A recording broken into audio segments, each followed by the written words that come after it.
Election जो है वो अब 18 तारीख को होने जा रहे हैं, सितंबर फर्स्ट फेज के, और नोटिफिकेशन जो है वो आज निकल चुकी है। इलेक्शन में एक सबसे बड़ी चीज होती है वो इलेक्शन मैनिफेस्टो होता है, और नेशनल कॉन्फ्रेंस का इलेक्शन मैनिफेस्टो जो है वो बाहर आ चुका है। हम इस पर बात करेंगे कि क्या ये मैनिफेस्टो सिर्फ पेपर्स में रहेगा या ये मैनिफेस्टो प्रैक्टिकली भी ऑन ग्राउंड पॉसिबल है। इसके लिए हमारे साथ बातचीत करने के लिए इश्ताक साहब मलिक है, जो जोनल स्पोक्स पर्सन है नेशनल कॉन्फ्रेंस के। इश्ताक साहब, आपका जो मैनिफेस्टो जो मैं पढ़ रहा हूँ, काफ़ी प्रॉमिसेस किए गए हैं जिनको हम पॉलिटिकल टर्मिनोलॉजी में फ्री डॉलीज कहते हैं। आप 200 यूनिट बिजली देंगे, फ्री देंगे, आप मुलाजमों को रेगुलराइज करेंगे, आप अनएम्प्लॉयमेंट्स के लिए काम करेंगे। हर सरकार जो है वो प्रॉमिस करती है। अगर हम देखें, मोदी सरकार ने भी 2 करोड़ साल के जॉब प्रॉमिस किए थे। तो जो ये नेशनल कॉन्फ्रेंस का जो इस वक्त ये जो मैनिफेस्टो है, क्या ये सिर्फ पेपर में सजा रहेगा या ये आप प्रैक्टिकली भी इम्प्लीमेंट कर सकते हैं? क्या ये पॉसिबल है? शुक्रिया असर साहब, आपने अपना कीमती वक्त निकाल के ये मैनिफेस्टो को बात करने यहाँ आए हमारे ऑफिस में। तो इंशाल्लाह ये जो नेशनल कॉन्फ्रेंस ने मैनिफेस्टो जारी किया है, और ये पिछला ट्रैक रिकॉर्ड भी है हमारी सरकारों का। जब भी हमारी सरकार रही, फारूक साहब की रही, उमर साहब की रही, हमने करके दिखाया है। और इंशाल्लाह हमें उम्मीद है कि नरेंद्र मोदी साहब ने भी 2014 में 1 करोड़ एम्प्लॉयमेंट देने का वादा किया था, लेकिन आज तक वो हमें कहीं नजर नहीं आया करोड़ लेवल पे। इंशाल्लाह इस सरकार ने जो वादा किया है, हम वचनबद्ध है। हम इन्होंने इसमें जो दिया है वो हम इम्प्लीमेंट करके दिखाएंगे इंशाल्लाह। हमें पूरी उम्मीद है, शेख साहब के टाइम से होकर उमर साहब तक हमने जो भी आज तक वादा किया है हमने पूरा किया है। यहाँ आप मिसाल के तौर पर मैं कहना चाहूँगा, नईगढ़ के लिए सजाद साहब ने 55 करोड़ रुपया सैंक्शन कराया है।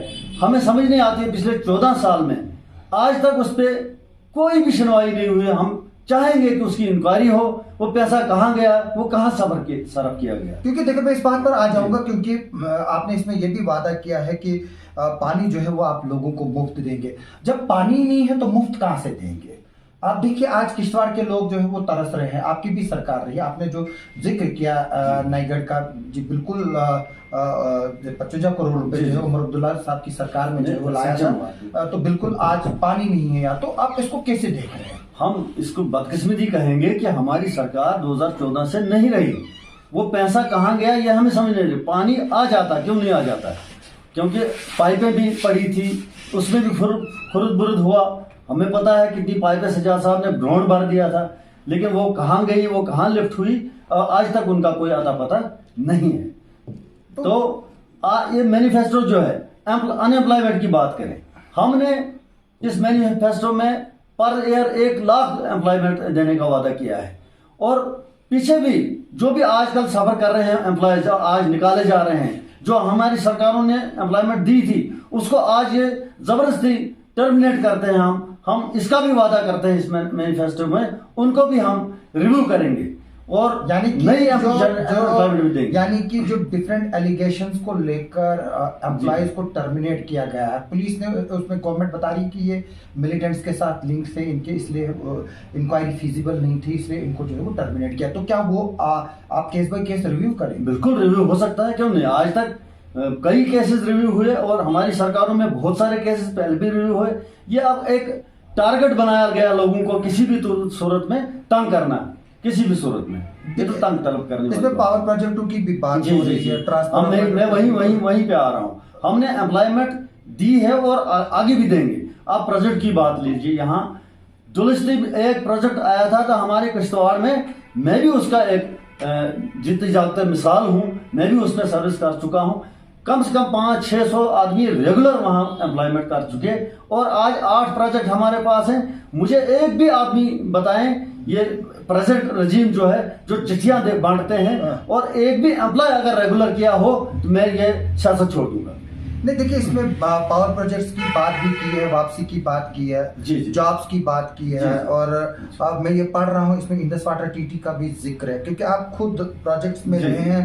तो क्या ये पॉसिबल है कि जो पावर प्रोजेक्ट से तो वो वापस लिए जाएं और जो फ्री जो पावर रेशो जो है वो 10 से 40% का जो augmentation of domestic power supply है, आपको क्या लगता है आसिफ साहब पॉसिबल है?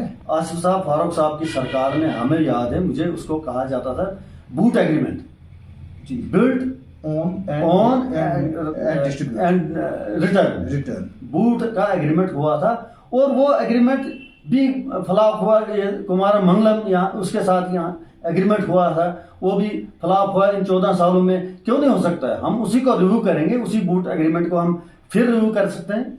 तो 200 यूनिट बिजली मुफ्त देने जा रहे हैं आप, जो आप वादा कर रहे हैं इसमें, और रिकमेंडेशंस भी कर रहे हैं कि हाइड्रो पावर प्रोजेक्ट जो है वो हमें वापस मिले।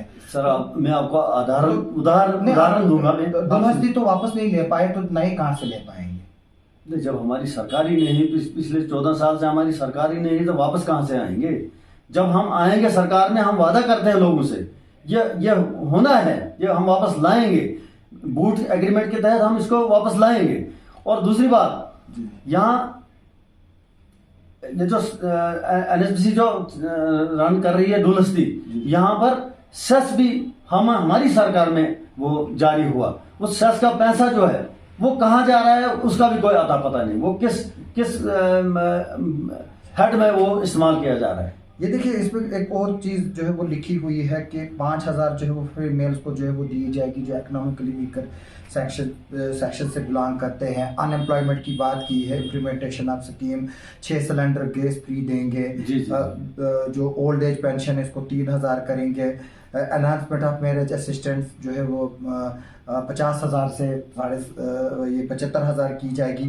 और 2 सीनियर सिटीजन होम 1 जम्मू और श्रीनगर में बनाया जाएगा। तो इसके लिए पैसा कहाँ से आएगा? जबकि फारूक साहब कहते हैं हमारी स्टेट तो कंगाल है।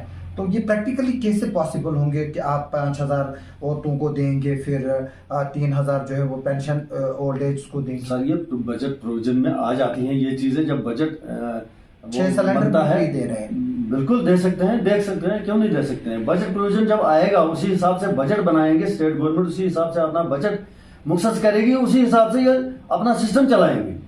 ऐसा कहना के लिए बाकी सारे सबने झूठ कहा आज तक, लेकिन हमारी सरकारों ने जब भी कोई इनिशिएटिव लिया, यहाँ डेली वेजर को परमानेंट करने वाली बात है, क्योंकि डेली वेजर भी लगाए हैं वो भी इसमें इसी सरकार ने, हमारी सरकारों ने डेली वेजरों को रोजगार दिया, और इन लोगों ने उनके ऊपर कोई ध्यान नहीं दिया। और हम ही इंशाल्लाह सरकार में आकर इन डेली वेजरों का मसला भी हल करेंगे। इस वक्त एक और पॉइंट में देख रहा हूँ, जो politics of ration, politics of ration भी जो है वो आपके इस मैनिफेस्टो में शामिल है कि जो राशन का कोटा इस वक्त एग्जिस्टिंग दिया जा रहा है, आप लोग उससे सेटिस्फाइड नहीं है और आपने वादा किया है कि हम इसको इंक्रीज करेंगे। तो पहले भी जो ये था तो अब खत्म हो गया, तो आप इसको कैसे देख रहे हैं? तो क्या लगता है कि ये इम्पोर्टेंट इशू है? हमारी सरकार ने, मुझे याद है, हम नेशनल कॉन्फ्रेंस की सरकार में जब हम सोचते थे हमने स्टोर जाना है, अकेले नहीं जाते थे, हम घर में दूसरे आदमी को साथ लेते थे। इतना राशन मिलता था, खांड मिलता था। आज खांड नहीं मिलता? नहीं, आज नहीं मिलता। तब हमारे टाइम में मिलता था, खांड भी मिलता था, आटा भी मिलता था, चावल भी मिलता था, और उठाने के लिए हमें मजदूर निकालने पड़ते थे। आज आप लिफाफे में 5 किलो चावल लाते हैं। ये फर्क है, और हम करके दिखाएंगे इंशाल्लाह, जब मैनिफेस्टो में इन्हें रखा है, और ये करके दिखाएंगे। एक और बात जो है वो आपने की है, तो क्या आपको ये नहीं लगता है कि ये लोगों को बेवकूफ़ बनाने वाली बात है कि आपने वादा किया है कि हम 370 और 35 को जो है वो वापस लाएंगे, और लोगों को बोला है कि जो 2019 में हुआ है हम उसको अंडो करेंगे? तो आपको क्या लगता है? आप तो कोर्ट से भी हार चुके हैं, तो ये कौन सा वादा है? कोर्ट में आप देखिए, कोर्ट में आज तक 370 के ऊपर 3 बार सुनवाई हुई है। पीछे आप रिकॉर्ड देखो, आप 3 बार इसको कोर्ट ने रिजेक्ट किया है, और 1 बार अगर इसको एक्सेप्ट किया है, चौथी बार रिजेक्ट भी हो सकता है, क्यों नहीं हो सकता है? अगर बीजेपी को 70 साल लगे इसको हटाने में, अगर हमें भी 5 साल 10 साल लगेंगे, तो कौन सी बड़ी बात है इसको रिव्यू करने में? तो आपको क्या लगता है जो ये आपका जो ये मैनिफेस्टो है, इस पर नेशनल कॉन्फ्रेंस जीत पाएगी और हुकूमत अपने बलबूते पर बनाई पाएगी? जबकि आज भी अभी भी खबरें आ रही हैं कि शायद अलायंस की भी बात चल रही है। जी, अलायंस की भी बात चल रही है, लेकिन नेशनल कॉन्फ्रेंस पूरी सक्षम है, और हमें पता है, अपना कैडर का हमें पता है, अपने वर्करों का हमें पता है, क्योंकि आजकल हमारे नेशनल कॉन्फ्रेंस के हेड ऑफिस में डिस्ट्रिक्ट किश्तवाड़ की बात कर रहा हूँ, आए रोज यहाँ पर हमारी बीजेपी के लोग भी यहाँ पर ज्वाइन कर रहे हैं, जिसका हमने फोटो भी डाले, हमने मीडिया में भी दिया। रोज यही काम है, ज्वाइनिंग बहुत हो रही है और इंशाल्लाह हम अच्छी तरह से मतलब पूरा कॉन्फिडेंस से अपनी सरकार बनाएंगे। हमें पहले तो हमें किसी की सपोर्ट की जरूरत ही नहीं है, अगर लगेगी भी तो तब भी वो कांग्रेस के साथ मेरे ख्याल में 12-13 सीटों पे अलायंस हो जाएगा। इश्ताक साहब, आप मुझे ये बात बताइए कि अभी इलेक्शन को कुछ ही दिन रहे हैं, तो अभी कैंडिडेट सामने नहीं आए, आपकी पार्टी के कैंडिडेट्स कब तक आएंगे? क्या कैंडिडेट्स डिसाइड हो चुके हैं? कौन कहां से उठेंगे? थोड़ा सा उसके बारे में कुछ बताएंगे, क्योंकि लोग अभी असमंजस में, क्योंकि आप पूरे चुनाव बेल्ट के स्पोक्स पर्सन है और चुनाव में जो है वो 8 सीटें आती हैं, और अगर कश्मीर के बाद नेशनल कॉन्फ्रेंस कहीं अपनी साथ को देती है, वो चुनाव बेल्ट में एक जमाने में यहाँ पर 6 की 6 सीटें जो है वो नेशनल कॉन्फ्रेंस के पास थी। आप खालिद सोहरावर्दी साहब की बात कीजिए, किशोर साहब की बात कीजिए, काजी जलालुद्दीन साहब की बात कीजिए, इसी तरह से बदरवा से भी आपके थे, रामबन से भी आपके चमन लाल जी थे। तो आप बताइए कि कैंडिडेट्स कब तक डिसाइड होंगे? जैसे आपने सुना ही होगा, हमारे हाईकमांड ने अनाउंस किया है कि अगले 2 दिन में ये सारा जो है प्रक्रिया जो है ये सामने आ जाएगी मैंडेट्स का। रहा सवाल अगर आप किश्तवाड़ का पूछेंगे, किश्तवाड़ में हमारे बिल्कुल तैयार हैं हम, क्योंकि यहाँ लेकिन नाम नहीं बताएंगे। सजाद साहब को मैं इसका शहादत हूँ कि तीनों जगह से, तीनों कॉन्स्टिट्यूंसी से लोग जोग दर जोग आ रहे हैं, सजाद साहब को कह रहे हैं कि आप इंदरवाल से आओ, आप पाडर से आओ, आप किश्तवाड़ से आओ। लेकिन आप नहीं बताएंगे कि कहां से लड़ेंगे? ये नहीं कहेंगे, अभी नहीं कहेंगे, क्योंकि ये हर चीज हम मीडिया में शाया नहीं कर सकते हैं। लेकिन यानी कि फैसला हो चुका है, फैसला वो लास्ट पे जो है वो हाईकमांड ने करना है, जो हाईकमांड फैसला देगी हमें उसमें सर झुकाना है। तो क्या आपको लगता है जो साख 1996 में नेशनल कॉन्फ्रेंस की थी, तो चुनाव वैली में वो वापस आ पाएगी? हम ये कह रहे हैं, एंटी इनकम्बेंसी इस वक्त इतना लोगों में बसा हुआ है, वो कह रहे हैं कि कब वो मौका आएगा हम चोट मारेंगे। यानी कि जो लोग हैं वो बीजेपी की सरकार से नाराज? बिल्कुल है, बिल्कुल है। जिस तरह हमारी ज्वाइनिंग हो रही है, जिस तरह हमारे संपर्क हैं, लोग हमारे पाइपलाइन में हैं, तो उस हिसाब से तो बड़ी मतलब परेशान है लोग।